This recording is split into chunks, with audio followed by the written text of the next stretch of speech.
नमस्कार। चंडीगढ़ मेयर चुनाव के फाइनल नतीजे सामने आ चुके हैं और नतीजे बेहद ही चौंकाने वाले सामने आए हैं, क्योंकि जो आंकड़ा है और जो बड़ा उलटफेर यहां पर रहा है और उस आधार पर चंडीगढ़ मेयर चुनाव को लेकर जो सवाल अब उठ रहे हैं, उसके बाद मेयर चुनाव के अलावा लोकसभा चुनाव को लेकर भी महत्वपूर्ण विश्लेषण और अगर बात की जाए तो दिन भर की सभी बड़ी खबरें आपको दिखाएंगे, क्योंकि चंडीगढ़ मेयर चुनाव में यहाँ पर महाभारत शुरू हो चुकी है, क्योंकि काफी बड़ा खेला चंडीगढ़ मेयर चुनाव पर देखने को मिला है। तो यहाँ पर काफी हलचल बढ़ चुकी है और इंडिया गठबंधन ने यहाँ पर जो आंकड़ा रखा है 13+7 बराबर 12 कैसे हुए हैं और यही बड़ा खेला हुआ है और पीठासीन अधिकारी की भूमिका पर भी यहाँ पर विपक्ष ने सवाल उठाए।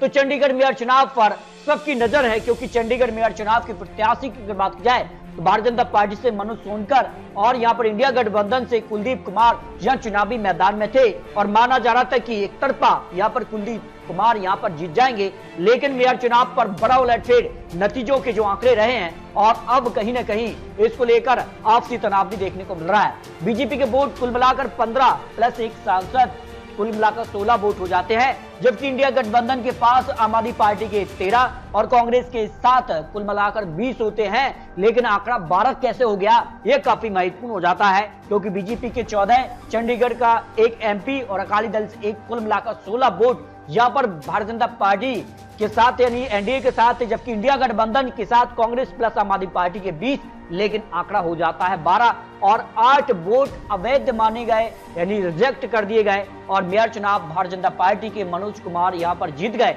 और उसके बाद बवाल शुरू हो चुका है और ऐसे में माना गया कि केजरीवाल ने जो सवाल उठाए हैं कि एक ही दल से यहाँ पर 8 वोट रिजेक्ट कर दिए गए, उसके बाद संख्या बल कांग्रेस प्लस आम आदमी पार्टी का कम हो गया और भारतीय जनता पार्टी को जो बहुमत का आंकड़ा था वो मिल गया। उसके बाद हलचल काफी बढ़ चुकी है और इस पर आम आदमी पार्टी ने यहाँ पर काफी गंभीर सवाल उठाए हैं और चंडीगढ़ मेयर चुनाव दिन दहाड़े जिस तरह से बेईमानी की गई चिंताजनक है। यदि एक मेयर चुनाव में लोग इतना गिर सकते हैं तो देश के चुनाव में वो किसी भी हद तक जा सकते हैं। ये बेहद ही चिंतापूर्ण रही है। काफी हलचल यहाँ पर रही चुनाव को देखकर, जिसमें अब काफी बड़े सवाल उठ रहे हैं लोकसभा चुनाव को लेकर, क्योंकि ये एक छोटा चुनाव था और ऐसे में जिस प्रकार के नतीजे सामने आए हैं उसके बाद आम आदमी पार्टी और कांग्रेस अब हाईकोर्ट जाएगी। आम आदमी पार्टी चुनाव को लेकर जो यहाँ पर नतीजे रहे हैं उसके खिलाफ यहाँ पर हाईकोर्ट जाएगी। आम आदमी पार्टी का ये बड़ा ऐलान है, लेकिन भारतीय जनता पार्टी में खुशी की लहर दौड़ पड़ी। मेयर चुनाव में भारतीय जनता पार्टी के मनोज कुमार ने जीत हासिल की और यहाँ पर खुशियों की दौड़ रही और बधाइयां भी यहाँ पर मिली है। चंडीगढ़ मेयर चुनाव में भारतीय जनता पार्टी ने बड़ी जीत हासिल की है। उसके बाद यहाँ पर बात की जाए तो काफी हलचल यहाँ पर देखने को मिली है।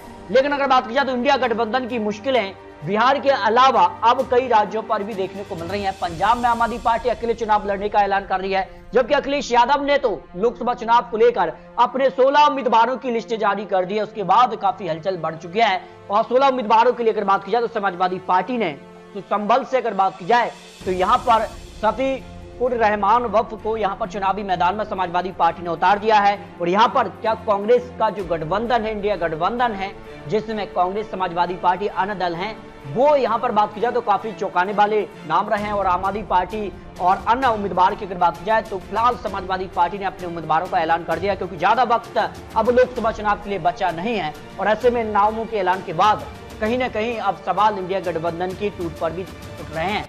ईटा से अगर बात की जाए तो देवेश शाह को चुनावी मैदान में समाजवादी पार्टी ने उतारा है। लखनऊ से रविदास है, यहाँ पर महतुरा को यहाँ चुनावी मैदान में उतारा। फैजाबाद से अवधेश प्रसाद को चुनावी मैदान में उतारा है। मैनपुरी से डिम्पल यादव और खीरी से उत्कर्ष वर्मा, फरुखाबाद से डॉक्टर नवल किशोर साको को चुनावी मैदान में उतारा है। अम्बेडकर नगर से लालूजी वर्मा, फिरोजाबाद से अक्षय यादव, धोरहरा से आनंद भदौरिया, अकबरपुर से राजा राम पाल को चुनावी मैदान में उतारा है। बस्ती से राम प्रसाद चौधरी, बदायूं से धर्मेंद्र यादव, उन्नाव से अनु टंडल, वांदा से शिव शंकर सिंह पटेल, गोरखपुर से काजल निषाद को चुनावी मैदान में उतारा है। यानी समाजवादी पार्टी ने सीधे तौर पर उत्तर प्रदेश में यहाँ पर काफी हलचल बढ़ चुकी है और ज्यादा वक्त बचा नहीं है और अपने उम्मीदवार का ऐलान कर दिया है। जबकि बात की जाए तो उत्तर प्रदेश के बाद बिहार में काफी हलचल है। ईडी की कार्रवाई के बाद यहाँ पर लालू परिवार पर शिकंजा पूरी तरह से कस चुका है। और अगर बात की जाए तो जो बड़ी खबर रही है लालू यादव के बाद, अब यहाँ पर तेजस्वी यादव से भी ईडी की पूछताछ रही। दिन भर की बड़ी खबरों में